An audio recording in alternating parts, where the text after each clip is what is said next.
Hey, sana ere deyip ne o gördüm ben? Hey, sana turmusa çıkıp kimini gördüm ben? Sen alıp ne o gördüm ben öze? Görgen neselerini birme bir atayım ya. Ne çorap yulgan, ne make yulgan. Hey sen de cırap mankeban mı yuvadın? Kim aş etmesin görmen ne 40 yıl oldu işsiz etmeyim sen.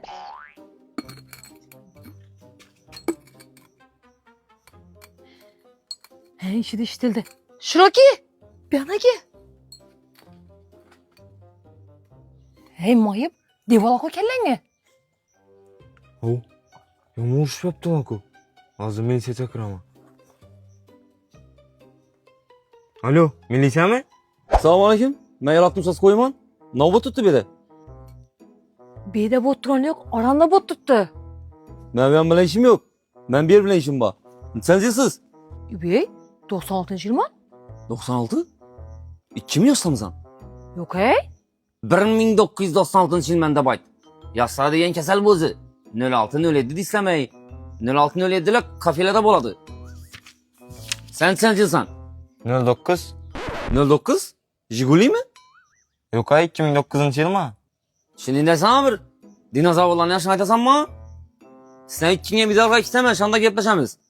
Ha? Uçtuğun konuşular bize niye gitesiz? Erten bize uçamız konuşulan gitinize. Makaran epke. Me epken mesme epken üyünde. Nobut tuttu o'zi beda, bir yan chetdan tushuntiringlar. Nere? Chetraqa? Bilan chetdan tushuntiringlar dedingiz-ku? Voy durak. Uka, o'zing tushuntir, nobut tuttu beda. Bizlerim görtüğünümüz yok, eshitib biz ko'ra. Bo'ldi, shu eshitganingni ayt. Qarachi brat, Makara uka. Men sen og'angmasman. Men uchas qo'yma.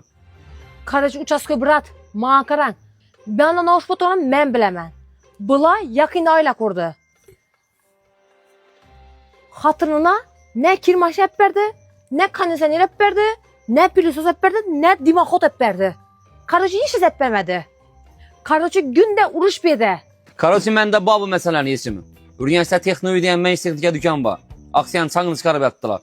Quloqim tinch bo'lsin, ko'nglim urishmasin desang, bir pasportingni olib borasandan, bu ko'ngildan bir men texnika olib berasan. Pasporting bo'lmasa, yuzingga ko'rsatmay ketaverasan. Loping ham o'tadi. Tushundingizmi men? Mağan qarşı uruş bölüp gitmimle. Cili bak kisele.